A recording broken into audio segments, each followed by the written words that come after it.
Viral ngayon ang video ng aktres na si Sue Ramirez na kung saan nakikipaghalikan sa ex-fiancé ni Bea Alonzo na si Dominic Roque. Mapapanood sa viral video ang halikan ng dalawa na naganap sa isang bar sa Siargao. Kapansin-pansin na matapos halikan ni Sue si Dominic ay umaksyon ito na tila bang inutusan lang ang aktres na halikan si Dominic. Maging si Dominic din ay tila hindi rin seryoso sa nangyaring kissing scene nila ni Sue. Mapapansin kasi ang pagtawa nito matapos siyang halikan ng aktres. Dahil naman sa nangyari, marami tuloy ang napatanong kung totoo nga ba ang balitang hiwalay na si Sue sa boyfriend nitong politician na si Javi Benitez.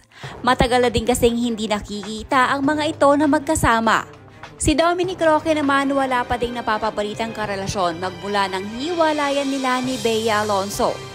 Kaya naman, ayon sa mga netizen, kung sakali man umanong hiwalay na si Sue kay Javi Benitez, wala naman umanong issue kung may namamagitan na kay Dominic at sa aktres.